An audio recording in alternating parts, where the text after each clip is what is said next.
Selamat pagi, Bapak, Ibu, saudara sekalian yang kami kasihi di dalam Tuhan Yesus Kristus. Selamat berjumpa kembali dalam pelayanan mimbar bersama saya, Harili, Gembala Sidang Restoration Christian Church di Los Angeles. Hari ini, Minggu tanggal 6 Desember tahun 2020,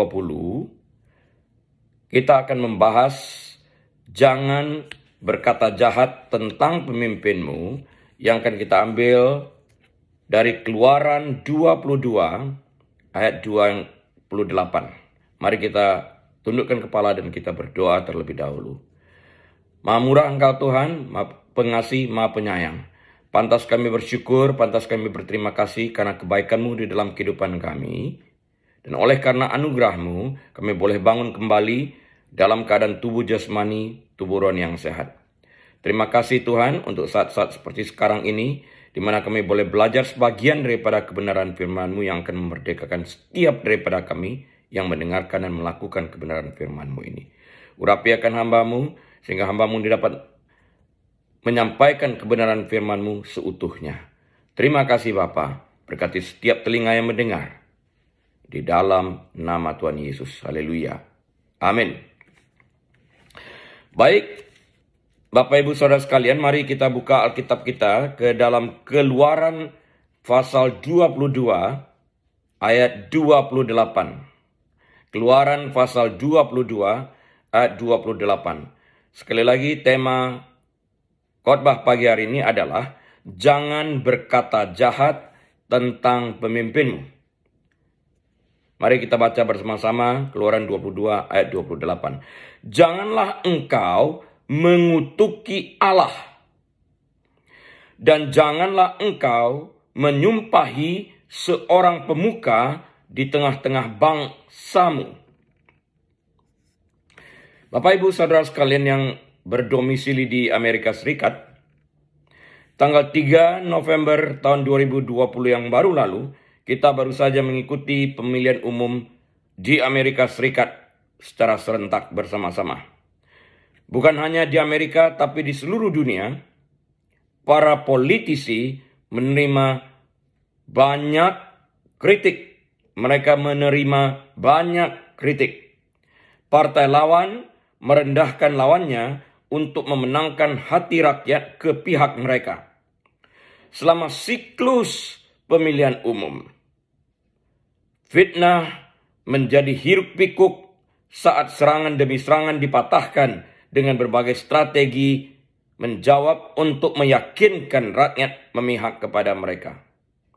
Tetapi apakah seorang Kristen harus terjebak dalam mencaci para pemimpin bangsa, para pemimpin negara bagian atau para pemimpin kota mereka, wali kota?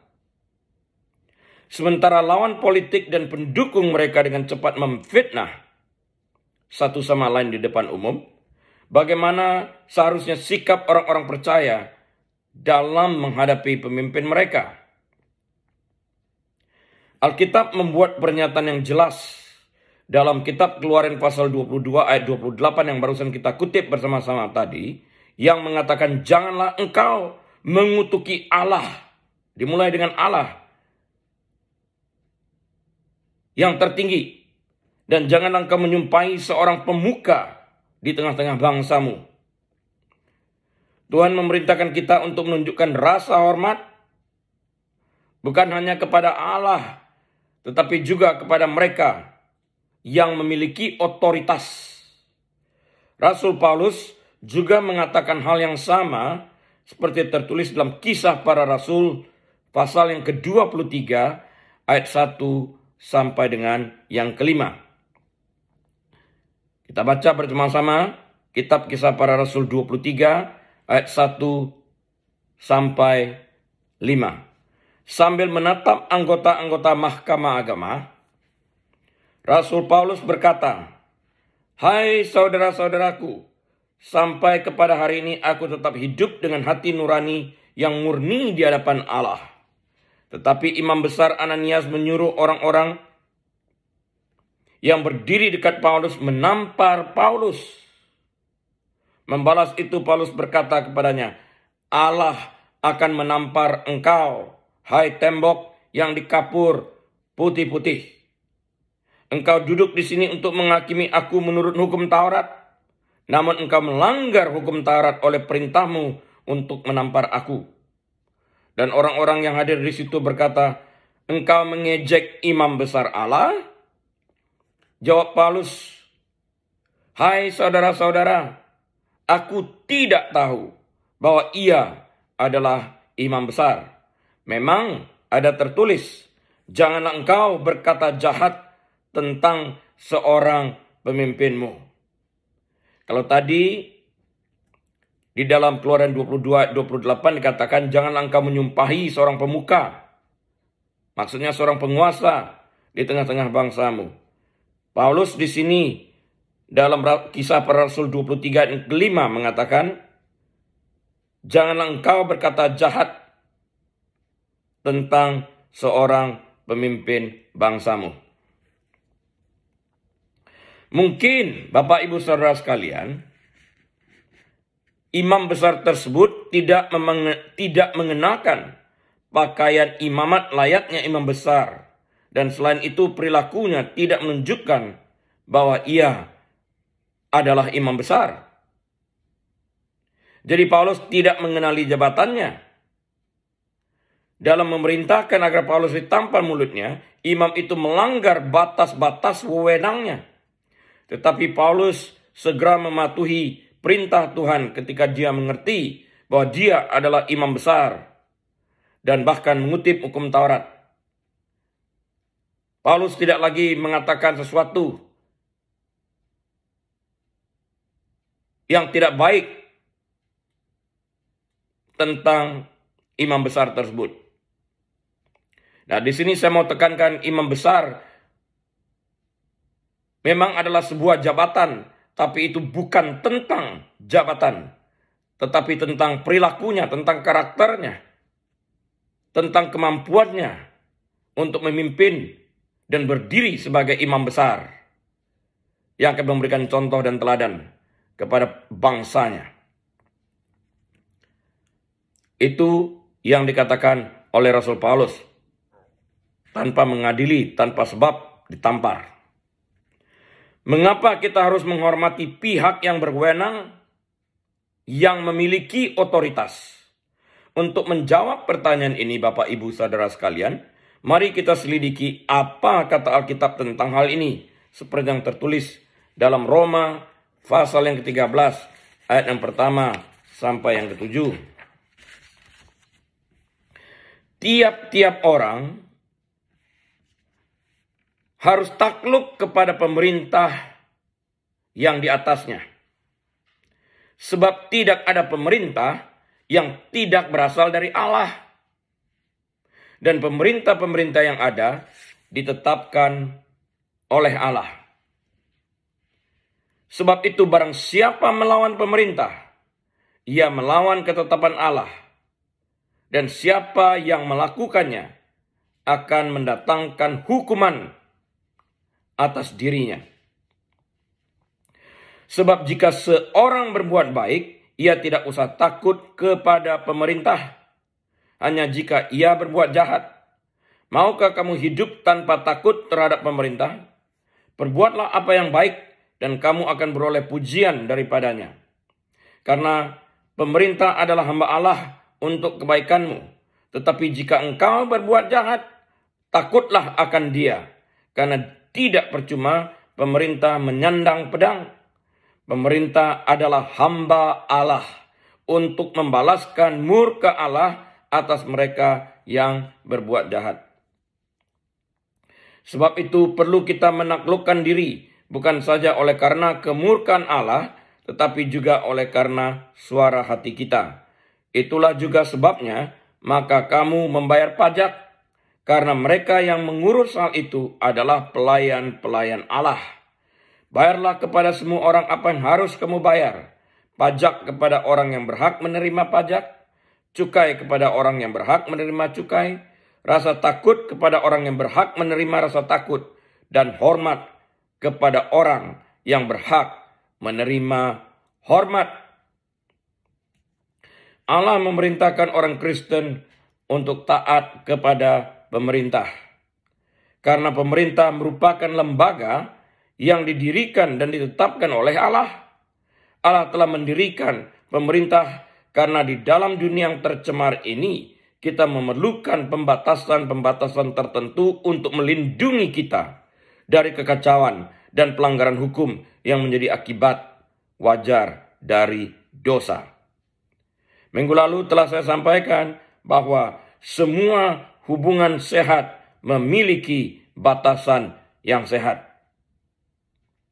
Artinya, pada saat pemerintah meletakkan batasan-batasan yang sehat dan rakyat mematuhi batasan-batasan tersebut, maka rakyat tidak perlu takut terhadap pemerintah, karena dengan mematuhi batasan-batasan yang ditetapkan pemerintah tersebut, maka terciptalah hubungan yang sehat dengan pemerintah.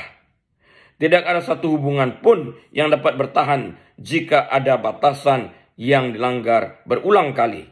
Artinya hubungan yang harmonis tidak mungkin terbentuk jika batasan-batasan yang ada terus-menerus dilanggar. Allah memerintahkan orang Kristen untuk taat kepada pemerintah seperti yang tertulis dalam Roma 13 ayat 1-7 yang barusan saja kita baca bersama-sama. Yang dimaksud itu adalah mencakupi pemerintah sipil. Sebagaimana halnya seluruh kehidupan ini berada di bawah kehidupan Allah, di bawah hukum Allah. Seluruh kehidupan ini berada di bawah hukum Allah, bukan hanya kita taat kepada hukum Allah, tapi kita juga taat kepada hukum sipil, non-militer. Selain hukum-hukum militer juga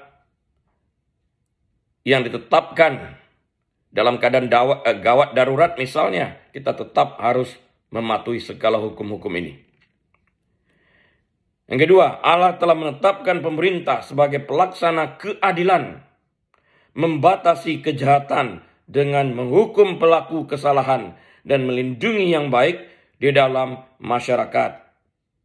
Untuk referensinya tertulis dalam Roma 13 ayat 3-4, 1 Petrus 2 ayat 13-17. Pemerintah meletakkan batasan-batasan melalui undang-undang, peraturan-peraturan, serta memberikan konsekuensi terhadap pelanggaran batasan, dalam arti melanggar hukum seperti yang diatur oleh hukum itu sendiri. Hal ini dimaksudkan untuk melindungi masyarakatnya. Jadi batasan-batasan yang diletakkan dalam hukum yang berlaku bertujuan untuk mendatangkan kebaikan bagi rakyatnya. Dan sejauh ini kita juga sudah belajar banyak tentang bagaimana caranya meletakkan batasan-batasan di dalam kehidupan kita. Bukan hanya di dalam kehidupan bernegara, dalam bersosialisasi di dalam masyarakat, antara sesama dengan tetangga, di antara sesama dengan teman rekan sekantor, dan di dalam rumah tangga itu sendiri. Saya undang untuk Bapak Ibu Saudara sekalian yang berminat dapat mengunjungi Instagram saya dan masuk ke dalam YouTube channel saya, dan di sana banyak pilihannya. Bisa belajar tentang batasan ini yang kami beri judul Setting Boundaries. Yang ketiga, Paulus menggambarkan pemerintah sebagaimana seharusnya. Pada saat pemerintah meninggalkan fungsinya yang semestinya ia tidak, saya ulangi, pada saat pemerintah meninggalkan fungsi yang semestinya ia tidak lagi berasal dari Allah atau bekerja menurut maksud Allah itu sendiri. Misalnya, pada saat pemerintah menuntut sesuatu yang bertentangan dengan firman Allah, orang Kristen harus lebih menaati Allah daripada menaati manusia lain. Tertulis dalam Kisah pasal yang kelima, ayat yang ke-29.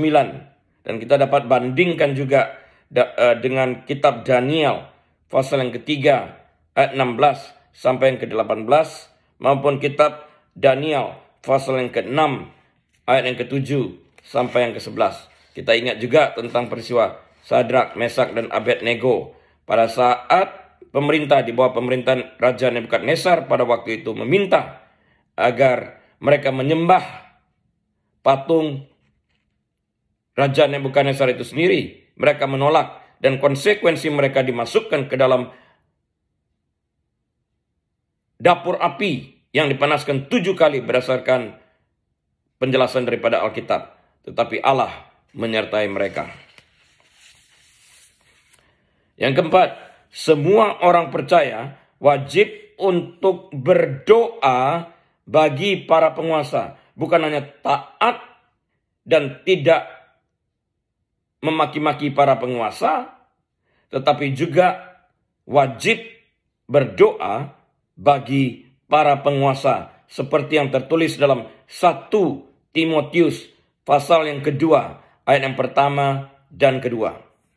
Rasul Petrus menambahkan, tunduklah karena Allah kepada semua lembaga manusia, baik kepada raja sebagai pemegang kekuasaan yang tertinggi, maupun kepada wali-wali yang diutusnya untuk menghukum orang-orang yang berbuat jahat dan menghormati orang-orang yang berbuat baik. Sebab inilah kehendak Allah. Jadi taat kepada para penguasa tersebut adalah kehendak Allah, yaitu supaya dengan berbuat baik kamu membungkamkan kepicikan orang-orang yang bodoh. Hiduplah sebagai orang merdeka dan bukan sebagai mereka yang menyalahgunakan kemerdekaan itu untuk menyelubungi kejahatan-kejahatan mereka. Tapi hiduplah sebagai hamba Allah. Yang dimaksudkan adalah untuk hidup melakukan kebenaran. Firman Tuhan. Hormatilah semua orang. Kasihilah saudara-saudaramu. Takutlah akan Allah. Hormatilah raja. Bukan hanya raja, tapi juga presiden. Wakil presiden. Gubernur dan sebagainya.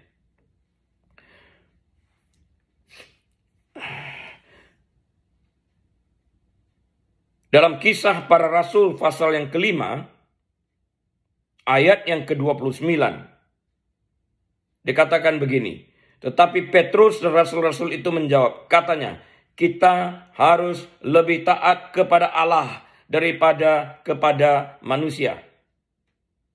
Ini sebagai salah satu contoh yang sama persis pada saat kita membaca peristiwa tentang Sadrak, Mesak, dan Abednego. Mereka lebih taat kepada Allah untuk tidak tunduk menyembah kepada patung berhala buatan Nebukadnezar. Mereka tunduk kepada perintah Allah dan mereka menolak untuk menyembah ilah-ilah lain selain daripada Allah yang hidup.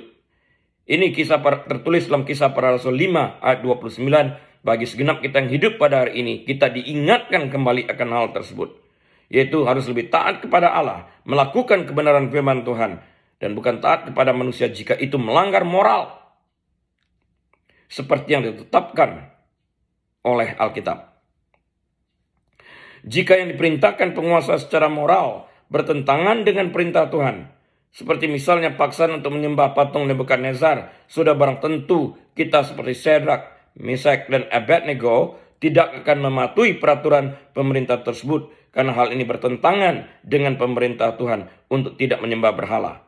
Dalam hal ini, kita tidak boleh melanggar perintah Tuhan dengan tunduk terhadap permintaan penguasa. Kita, Bapak Ibu Saudara sekalian, hidup di masa-masa yang cukup menarik. Godaan untuk terjebak dalam tren perselisihan dan persaingan politik memiliki daya tarik yang kuat. Umat Kristen bagaimanapun dipanggil untuk terpisah dari sistem dunia, mempraktekkan kerendahan hati dan ketaatan dengan mengutamakan Tuhan di atas segalanya.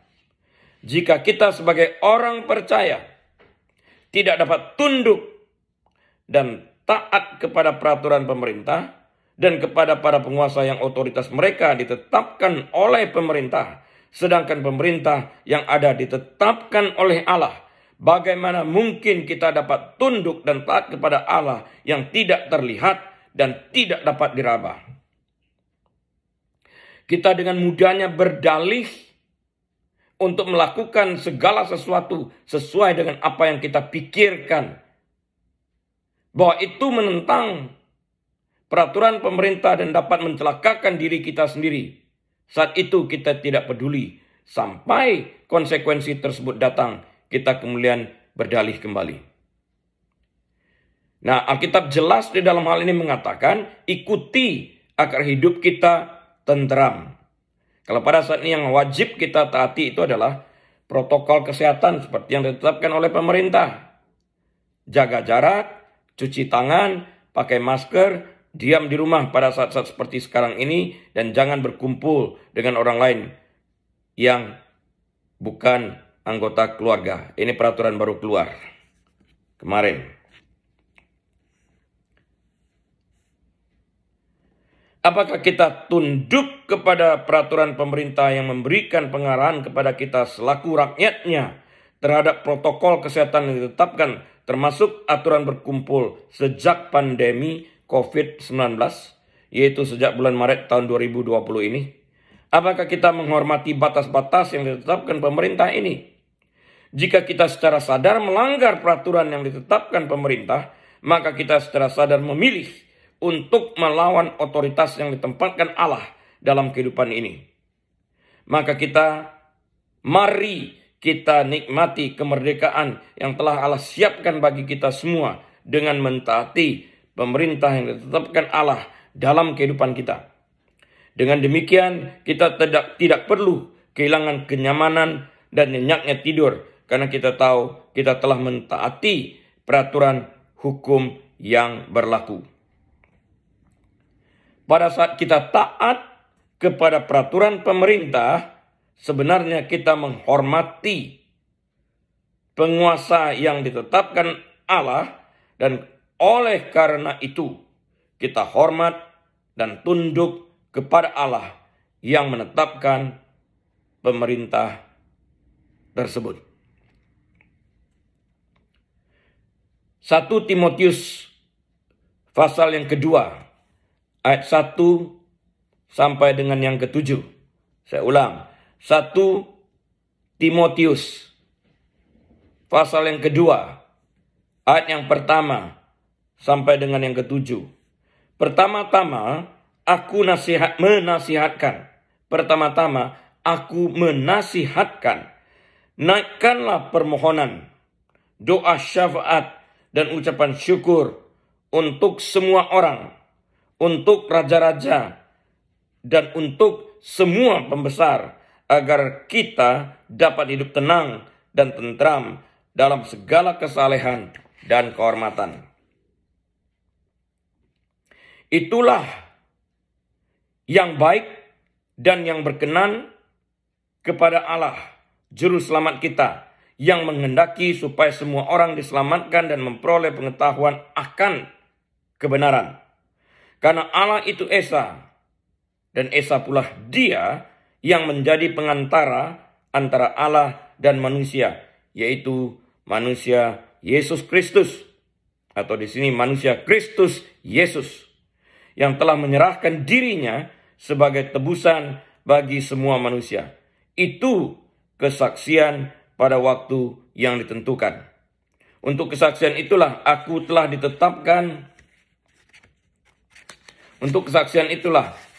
ditetapkan sebagai pemberita dan rasul. Dan yang kukatakan ini benar. Aku tidak berdusta, dan sebagai pengajar orang-orang bukan Yahudi dalam iman dan kebenaran. Saat ini, mari kita perhatikan pertanyaan berikut. Apakah sah atau tidak bagi gereja untuk berdiskusi dan memikirkan masalah politik dan sosial? Untuk menjawab ini, marilah kita mulai dengan mempertimbangkan doktrin Alkitab tentang kejadian penciptaan dan bagaimana tujuan semua itu menghadirkan kemuliaan Tuhan. Dari sana kita melihat bahwa ketika dosa memasuki dunia dan bersama dengan dosa itu kutuk masuk, kutuk ini bukan hanya terbatas kepada manusia saja, tapi juga kepada hewan dan alam. Menanggapi kutukan itu, Tuhan telah menyediakan jalan keselamatan dan penebusan di dalam Kristus Yesus, Putra Tunggalnya. Melalui salib Kristus, manusia berdosa yang percaya kepada Yesus didamaikan dengan Allah melalui karya penebusannya di kayu salib. Yesus melalui karya penebusannya telah mereset kembali tombol yang rusak akibat dosa kepada keadaan semula, sebagaimana tujuan Allah menciptakan dunia dan segenap isinya, dan manusia dikembalikan ke tujuan asal penciptaan sebagaimana maksud karya penyelamatan itu sendiri. Sesuai dengan tujuan awal penciptaan itu sendiri, bahwa manusia diciptakan untuk menyembah Allah dan hidup dan diam di dalam hadiratnya, maka sesuai dengan tujuan ini sah bagi gereja untuk berdiskusi dan memikirkan masalah politik dan sosial. Peran serta gereja dalam menentukan moral yang semakin tidak menentu di dunia ini memegang peranan penting. Untuk inilah Alkitab juga mengharuskan kita untuk berdoa bagi para penguasa, karena hal ini berkenan kepada Allah. Apakah gereja akan diam, Bapak Ibu, saudara sekalian, dan tutup mata seakan-akan tidak terjadi sesuatu jika pemerintah mengambil langkah untuk menyetujui aborsi? Padahal itu bertentangan dengan kebenaran firman Tuhan, karena hidup itu diciptakan dan diberikan oleh Tuhan. Tidak ada satu orang pun yang berhak mengambil sesuatu yang bukan miliknya. Hidup itu milik Tuhan semata-mata. Jadi dalam hal ini pun gereja berhak mengeluarkan suara mereka. Pihak lain dikatakan kita wajib berdoa untuk para penguasa agar mereka mendapatkan hikmat, marifat daripada Tuhan, agar mereka menjalankan pemerintahan ini sesuai dengan hikmat yang berasal daripada Allah itu sendiri, dalam rasa takut dan gentar, sehingga setiap ketentuan-ketentuan, hukum-hukum yang diberikan kepada masyarakat dari sebuah pemerintah akan berasal dari hati yang takut akan Tuhan. Karena itu, di dalam memilih pemimpin negara, sejauh mana kita mempunyai hak untuk memilih, pilihlah berdasarkan program yang mereka berikan dan nilai karakter hidup mereka sendiri. Ini yang terbaik. Persyaratan dan keinginan Tuhan dalam perjanjian lama. Kita lihat kehidupan antara Saul dan Daud. Saul waktu itu raja, dan Daud adalah seorang gembala yang kemudian dipanggil untuk melayani Raja Saul. Dalam perjanjian lama, Bapak Ibu Saudara sekalian, salah satu perbandingan yang paling terkenal antara penguasa yang tidak saleh dan tidak menyenangkan Tuhan, dan penguasa yang saleh yang selalu ingin menyenangkan Tuhan, adalah raja pertama Israel, yaitu Saul, dan raja kedua Israel, yaitu Daud, anak Isai. Saat kita membaca tentang kisah kehidupan mereka, kita dapat dengan sangat mudah dan jelas mengetahui bagaimana seorang penguasa yang hidup benar dan taat kepada Tuhan dapat membawa kemurahan Tuhan turun di tengah-tengah bangsanya. Bukankah ini yang terlihat dalam pemerintahan Raja Daud? Walaupun ia tidak sempurna, tapi dia adalah seorang yang cepat bertobat memperbaiki kesalahannya. Karena itu Tuhan mengatakan, "He is the man after my own heart." Alasan mengapa Saul menjadi raja pertama di Israel, sebelum Saul tidak ada. Dia raja yang pertama di Israel. Alasannya apa sih? Alasannya adalah karena bangsa Israel menolak Tuhan sebagai raja mereka. Dan sebagai gantinya mereka menuntut seorang raja manusia. Mereka tidak mau Allah menjadi raja mereka. Mereka mau manusia menjadi raja mereka. Mereka tidak ingin menaruh harapan mereka sepenuhnya kepada Tuhan. Mereka tidak ingin percaya sepenuhnya padanya dan menjalankan aturannya. Dan tidak ingin dipimpin oleh Tuhan itu sendiri. Sebaliknya mereka ingin menaruh sebagian dari hadapan mereka. Saya ulangi. Sebaliknya mereka ingin menaruh sebagian dari harapan mereka kepada seorang raja manusia yang bisa mereka lihat dan sentuh, dan yang akan memerintah atas mereka seperti raja yang mereka lihat pada bangsa-bangsa lain.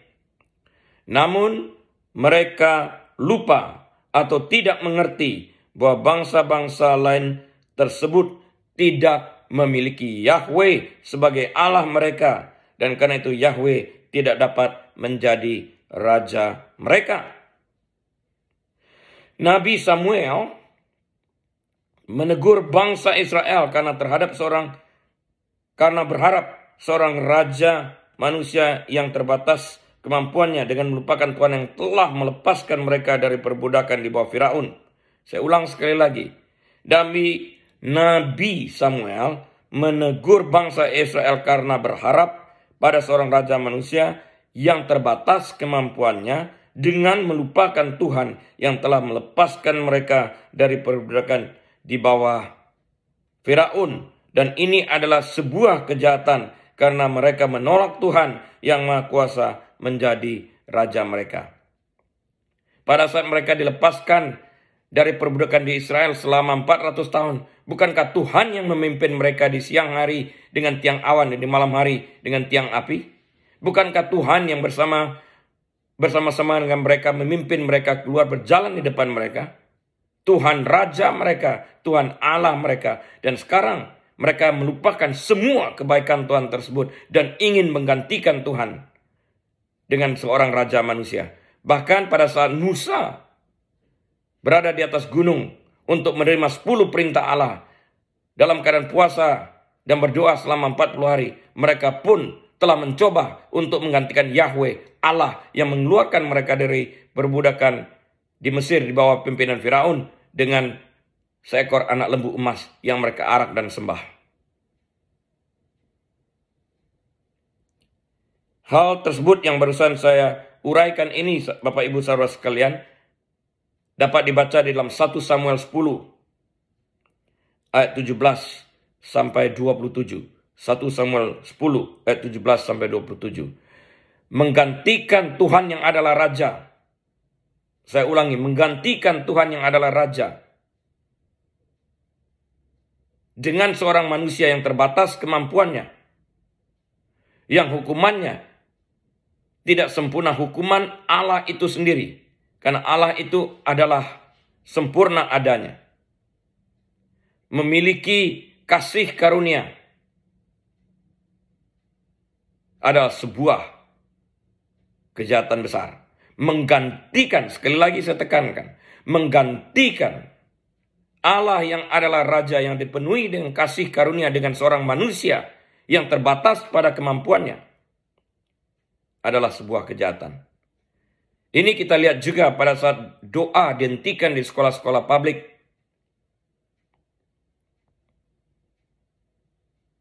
It is okay bagi mereka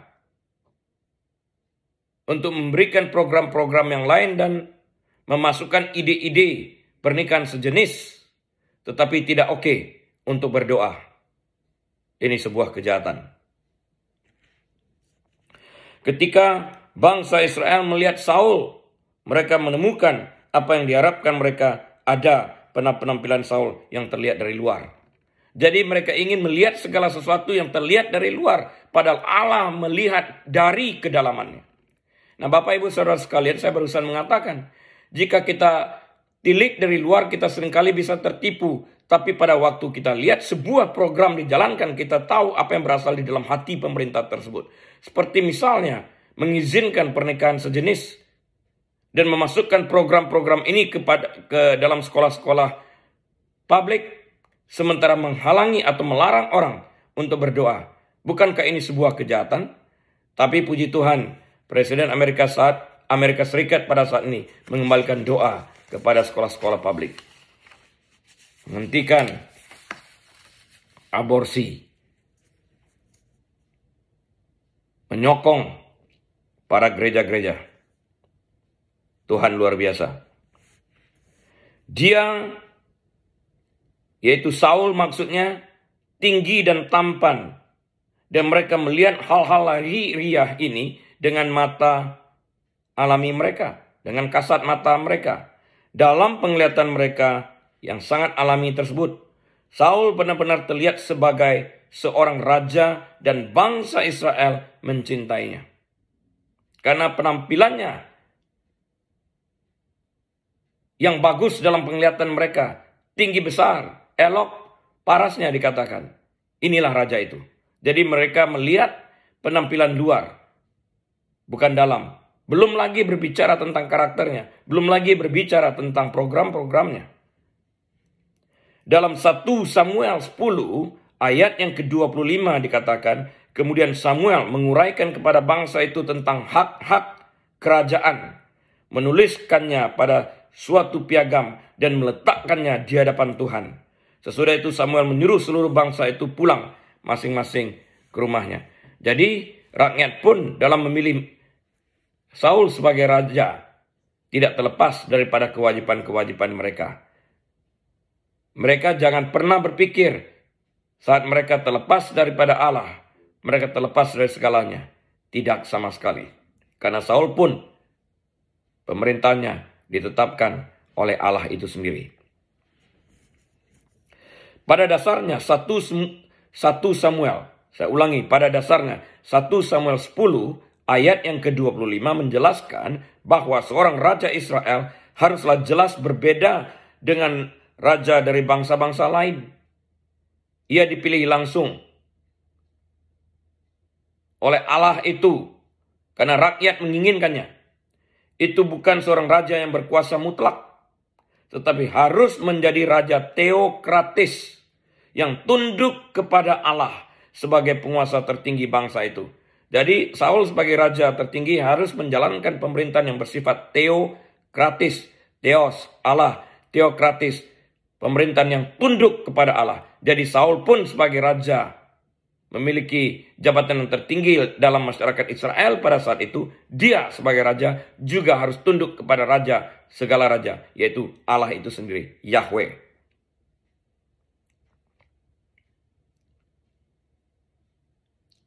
Bapak Ibu saudara sekalian, sebagai referensinya juga nanti dapat belajar di dalam kitab Ulangan pasal 17 ayat 14 sampai dengan 20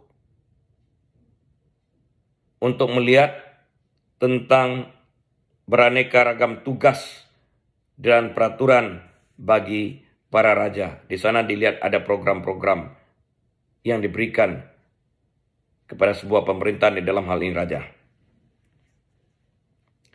Karena itu sekali lagi kita lihat program yang diberikan oleh pemimpin tersebut dan perhatikan karakter mereka.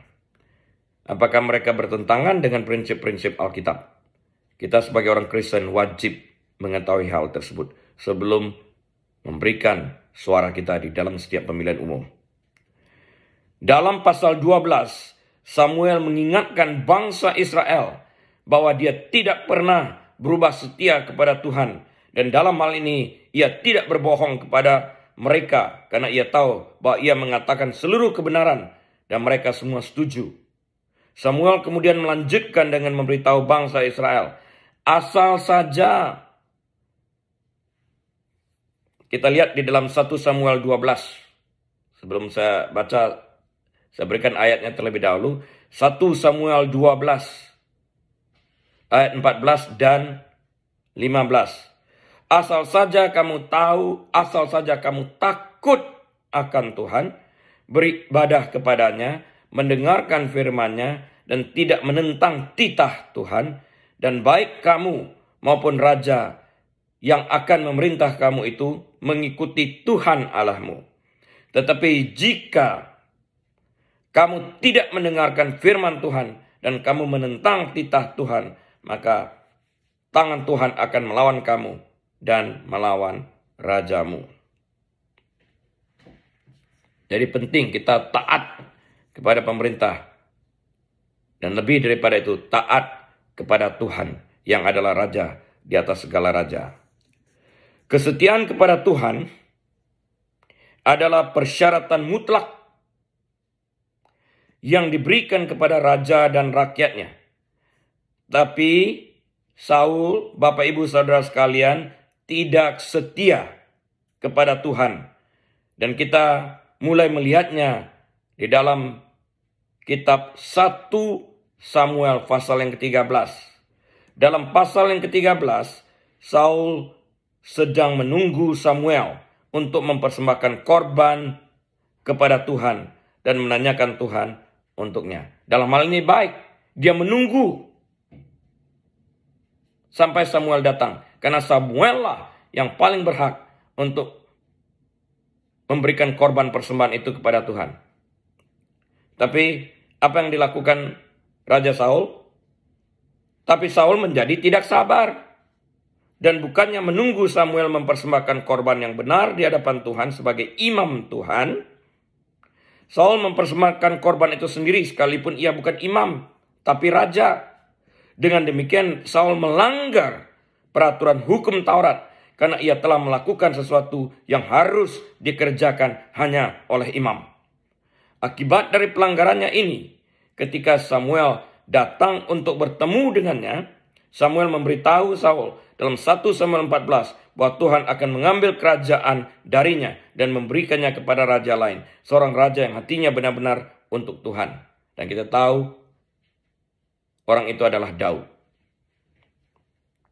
Jadi konsekuensi daripada ketidaktaatannya ini berakhir dengan terkoyaknya kerajaannya ini. Konsekuensi akibat ketidaksabarannya. Jadi dia tidak sabar menunggu. Dia melakukan segala sesuatu yang tidak di dalam wewenangnya. Dia melanggar perintah Tuhan. Kita lihat konsekuensi ini banyak di dalam Alkitab. Pada saat Sarah tidak sabar menunggu kedatangan Ishak, dia meminta agar suaminya Abraham menghampiri Hagar, Hagar pelayannya. Kesalahan terbesar yang dilakukan, yang kita lihat efeknya sampai hari ini. Musa melanggar perintah Tuhan. Pada kali kedua Tuhan mengatakan, berbicaralah kepada gunung batu. Memang betul, pada kali pertama Tuhan berkata, pukullah gunung batu tersebut, air akan keluar. Tapi pada kali kedua, pada waktu rakyat Israel mengeluh, berontak kembali, menuntut air, Tuhan berkata kepada Musa, berbicaralah kepada gunung batu itu. Tapi apa yang dikerjakan Musa? Dia memukul gunung batu tersebut untuk mengeluarkan air. Dengan demikian ia telah mempresentasikan Tuhan yang tidak ada grace di dalam hal ini. Dia masuk ke dalam kategori memberontak kepada kebenaran firman Tuhan, kepada perintah Tuhan. Akibatnya, konsekuensinya, ia tidak masuk ke dalam tanah perjanjian. Kita tahu gunung batu yang dimaksudkan tersebut menggambarkan Tuhan Yesus Kristus yang akan datang pada waktu tersebut. Pada kali pertama gunung batu tersebut dipukul, ini berbicara tentang penderitaan Yesus, tentang penyaliban Tuhan Yesus, tentang kematian Yesus di kayu salib dan sebagainya ini. Tapi pada kali kedua, Tuhan berbicara secara eksplisit untuk tidak memukul, tetapi untuk berkata kepada gunung batu tersebut. Dengan pengertian untuk berbicara kepada Kristus yang telah bangkit. Artinya, Kristus hanya disalibkan satu kali, bukan dua kali. Ini sesuatu yang besar. Yang didemonstrasikan Musa tersebut dalam gambaran atau ilustrasi ini adalah dengan memukul gunung batu tersebut kali keduanya, berarti menyalibkan Kristus kembali untuk kali keduanya, dan ini sangat bertentangan dengan kebenaran firman Tuhan itu sendiri. Kristus hanya mati satu kali, dan untuk selamanya, bagi dosa-dosa umat manusia yang percaya kepadanya. Konsekuensi daripada ketidaktaatan tersebut, Musa tidak masuk ke dalam tanah perjanjian. Karena itu Bapak Ibu saudara sekalian, kita perlu taat kepada Tuhan dan senantiasa berdoa agar kita dapat mematikan daging kita dan taat kepada perintah Allah. Mulai dari hal-hal yang kecil, melakukan protokol yang ditetapkan pemerintah. Kemudian di 1 Samuel pasal yang ke-15, Tuhan memerintahkan Saul untuk mengalahkan orang Amalek dalam pertempuran dan untuk membinasakan semua manusia dan hewan. Jadi Saul pergi berperang dan mengalahkan orang Amalek. Benar dia sampai di sana, dia kalahkan orang Amalek. Tetapi Raja Saul ini membiarkan Agag, Raja Amalek hidup, dan juga sebagian ternak dan hewan terbaik diambilnya. Padahal Tuhan berfirman bahwa semuanya itu harus ditumpas habis. Dia melanggar firman Tuhan. Tuhan memberitahu Samuel tentang hal ini, dan bagaimana Saul telah mendukakan hati Tuhan dengan ketidaktaatannya tadi. Jadi Samuel datang ke Saul keesokan harinya dan menemukan Saul telah mendirikan monumen untuk dirinya sendiri.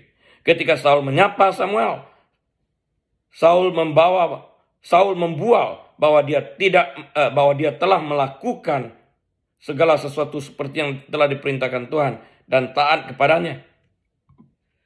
Tetapi Samuel menjawab dalam 1 Samuel 15 ayat yang ke-14.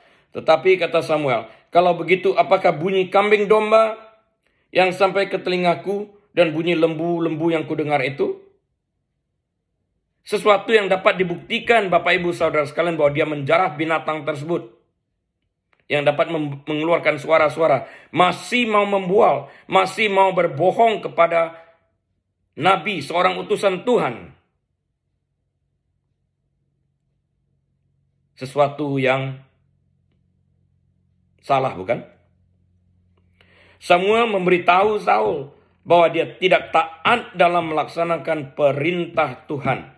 Tetapi Saul menjawab Samuel bahwa ia telah melakukan semuanya sesuai dengan perintah Tuhan. Terutama karena dia telah mengorbankan hewan pilihan Tuhan.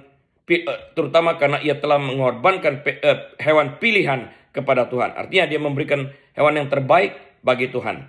Tetapi Samuel memberitahunya bahwa ketaatan kepada Tuhan jauh lebih baik daripada korban sembelihan di mata Tuhan. Tertulis di dalam 1 Samuel 15 ayat 22. Samuel kemudian mengatakan kepada Saul bahwa Tuhan telah menolaknya sebagai raja mulai saat itu. Dan bahwa Tuhan telah merobek kerajaan dari Saul dan memberikannya kepada orang lain. Sekalipun pelaksanaannya belakangan, tapi pada saat itu keputusan telah dilakukan. Dan di dalam alam roh sudah terjadi. Yang akan mengikuti dan taat kepada Tuhan dengan segenap hatinya. Jadi saya ulang. Nabi Samuel kemudian mengatakan kepada Saul bahwa Tuhan telah menolaknya sebagai raja mulai saat itu. Dan bahwa Tuhan telah merobek kerajaan Saul dan memberikannya kepada orang lain. Orang lain tersebut akan mengikuti dan taat kepada Tuhan dengan segenap hatinya. Dan kita tahu dari sisa cerita ini, bahwa raja berikut yang memiliki hati untuk Tuhan ini dan taat kepada Tuhan ini, sekalipun dia tidak sempurna, adalah Raja Daud. Raja yang kedua di Israel setelah Raja Saul. Samuel dalam 1 Samuel 15 ayat 23 menjelaskan kepada Saul tentang dosanya sebagai berikut. Sebab pendurhakaan adalah sama seperti dosa bertenung. Artinya ketidaktaatan tersebut. Dan kedegilan adalah sama seperti menyembah berhala dan terafim. Karena engkau telah menolak firman Tuhan, maka ia telah menolak engkau sebagai raja. Jadi Tuhan bukan hanya sekedar mengambil tindakan, tapi dia memberi penjelasan kenapa dia melakukan apa yang akan dia lakukan terhadap Saul yang telah melanggar firman-Nya. Dia memberitahu secara jelas jenis dosa daripada Saul. Jadi pendurhakaan, kalau ketidaktaatan tersebut kita sebut mendurhaka, adalah sama seperti dosa bertenung yang merupakan sebuah kekejian bagi Tuhan. Dan kedekilan, baalnya kita, artinya kita bebal, bukan baal, bebal kita adalah sama seperti menyembah berhala dan terafim. Karena itu kita harus berhati-hati. Jadi kita telah belajar pertama-tama tentang perbandingan antara orang yang tidak saleh, tidak taat kepada Tuhan, yaitu Raja Saul, dan Daud, orang yang hidupnya benar, saleh di hadapan Tuhan, dan taat kepada Tuhan, sekalipun ia tidak sempurna. Dan pelajaran kedua kita lihat adalah harapan Tuhan dari para penguasa. Apa sih? Dari cerita di atas yang barusan kita bahas, kita dapat mengetahui apa yang diharapkan Tuhan dari para penguasa. Tuhan ingin agar para penguasa memiliki hati yang lurus, yang mencarinya, mencintainya, dan menaatinya. Saul bukanlah raja yang seperti itu, tetapi Daud. Bagaimana cara Saul menunjukkan hatinya yang tidak takut kepada Tuhan? dengan mempersembahkan korban yang melanggar hukum. Karena ia bukan seorang imam, tapi raja yang tidak boleh melakukan tugas seorang imam dengan mendengarkan bujukan rakyat untuk tidak memusnahkan seluruh jarahan yang ada, tapi mengambil sebagian dari jarahan yang terbaik, sekalipun Tuhan memerintahkannya untuk memusnahkan semuanya itu. Dalam hal ini, Saul telah bersalah kepada Tuhan, yaitu dengan tidak taat kepada perintah Tuhan, bukan hanya dalam hal menahan sebagian jarahan yang terbaik, tetapi juga membiarkan Agag, raja Amalek, hidup serta membawa persembahan korban sembelihan sebagai imam sekalipun ia raja. Hari ini kita semua umat Kristen adalah imamat yang rajani, imam dan raja. Pada saat itu tidak seperti itu. Kecuali Melkisedek, dia adalah imam dan raja.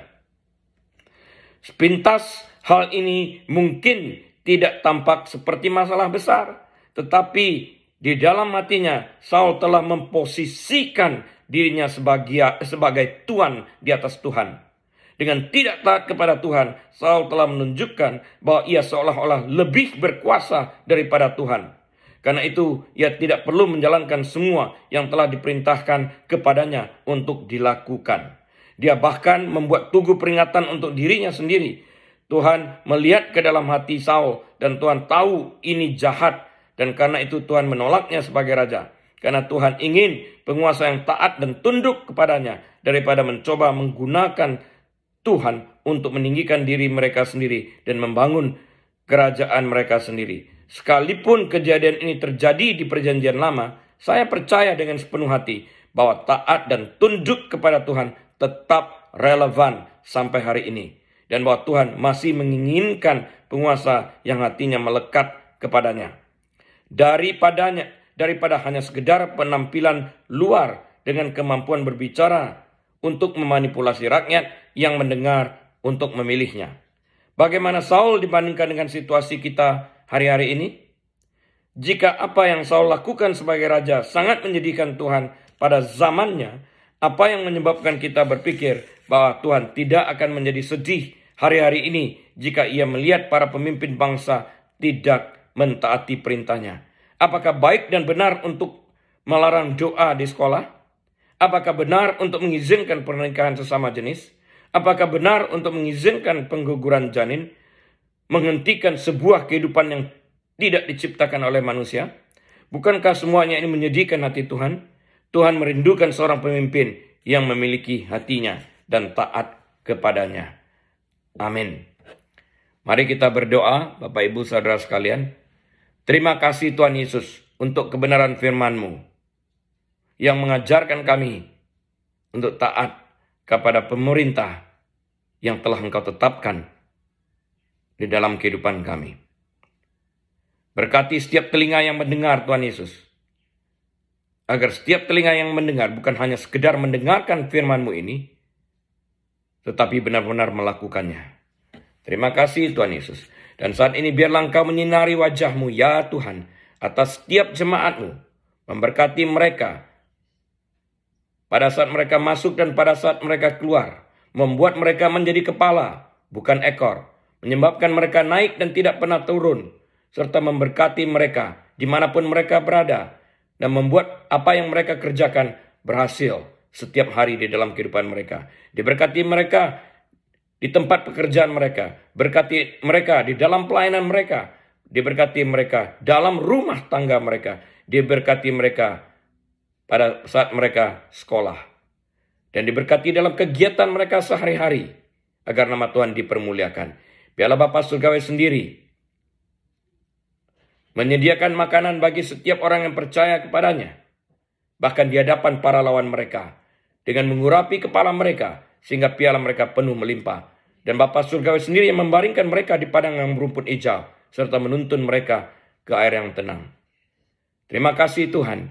Biarlah kami sekalian ya Tuhan boleh membuka waktu kami dengan hati penuh dengan ucapan syukur dan terima kasih kepada Engkau. Dengan hikmat marifat daripada Bapa Surgawi, damai sejahtera dari Tuhan Yesus Kristus dalam persekutuan yang manis dan erat bersama dengan Tuhan Allah Roh Kudus pagi ini bahkan sampai selama-lamanya. Tuhan Yesus datang kali keduanya menjemput semua kita yang percaya kepadanya. Haleluya. Amin, amin, dan amin.